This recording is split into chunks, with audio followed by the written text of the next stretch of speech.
So now we turn to foreign policy, which was always Richard Nixon's preferred focus. So a lot of Nixon's foreign policy was actually directed by his Secretary of State, Henry Kissinger, who initially served as Nixon's national security advisor.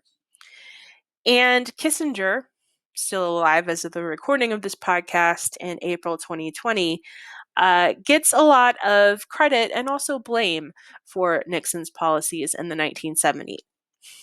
One of the central tenets of Nixon's presidential administration was to work behind the scenes to destabilize foreign governments that they saw as hostile to the United States.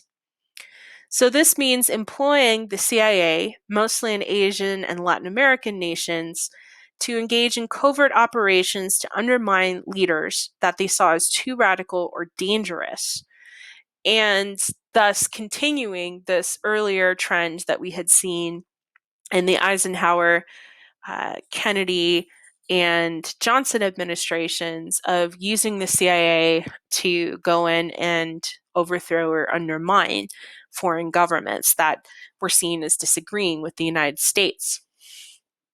During Nixon's time in office, there was the support of staunchly anti-communist governments.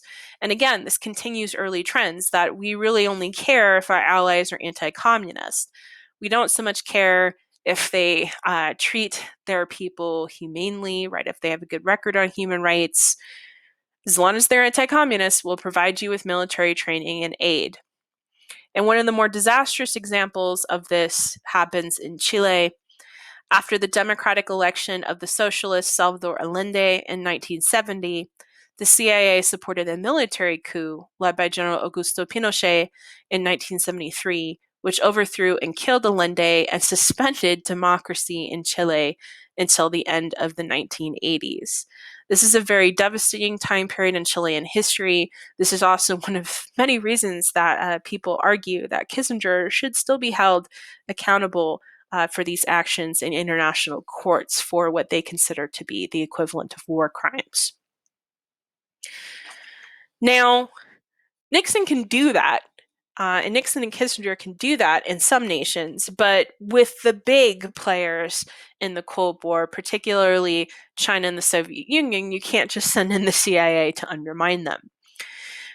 Nixon and Kissinger embraced a more realistic idea in dealing with communism. They hoped that a more peaceful relationship with Soviet Union and China would help de-escalate the Vietnam War conflict, which was still ongoing when Nixon took office. And so Kissinger negotiated behind the scenes in China to ease trade restrictions, which greatly thawed the relationship. And Nixon becomes the first US president to visit communist China in 1972. Although it takes until 1979 before the United States and Communist China will formally open up diplomatic relationships. The United Nations also recognizes Communist China as the sole representative of China in 1973, looking over the claims of Taiwan to the role of China in international assemblies. And when it came to the Soviet Union, Richard Nixon again becomes the first US president to visit the Soviet Union in 1972 when he met with Soviet Premier Leonid Brezhnev.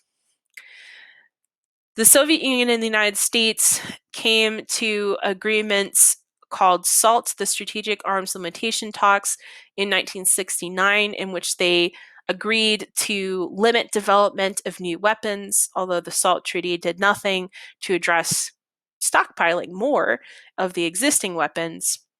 And they also adopted an anti-ballistic missile treaty, which banned the development of anti-missile technology. So the idea is we want to keep ourselves accountable, right? To keep ourselves, hesitant to push that button of nuclear weapons. And so the idea is if we're not allowed legally under international law to develop technology to repel missiles, then we're going to think twice about sending them out ourselves, given mutually assured destruction.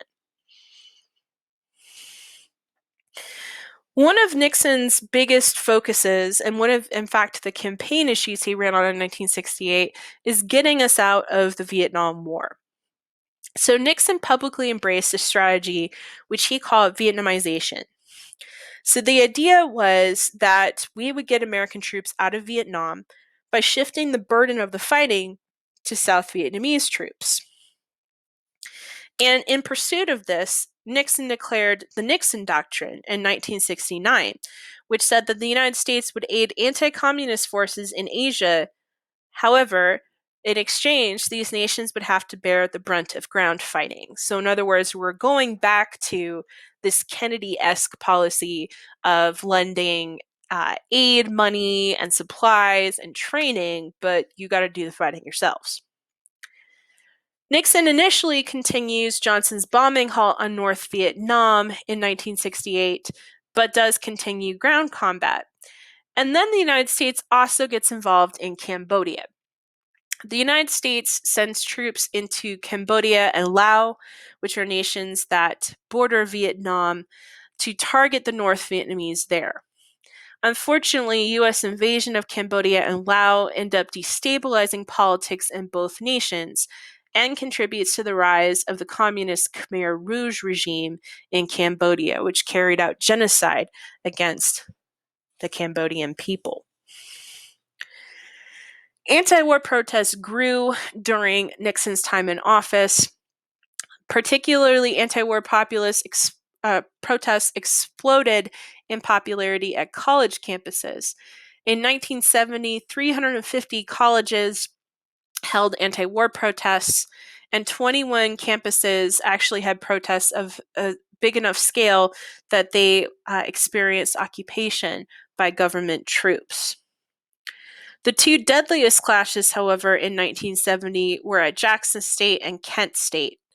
Both of these universities, Kent State being in Ohio and Jackson State being in Mississippi, were universities with very heavy working class and minority student bodies. And Kent State is probably the more popularized of the two. In Kent State, a number of students were shot and killed by troops that were there to restore order in the face of protests. And photos of shot students at Kent State became front page news. And if you've ever listened to the Crosby, Stills, Nash & Young song, Ohio, this is specifically about the Kent State shooting. We also see increased anti-war protests by soldiers in Vietnam who increasingly resisted orders and targeted unpopular officers for fragging, or flat out deserted their posts. And many veterans who returned home also began to publicly protest the war. All of this came to a head in 1971 when the Pentagon Papers leaked. The Pentagon Papers were a top secret history from the American government. So it's not uncommon to have American government agencies commission histories of their involvement. And so in this case, this was an institutional history of American involvement in Vietnam that was very critical of what we had done in Vietnam.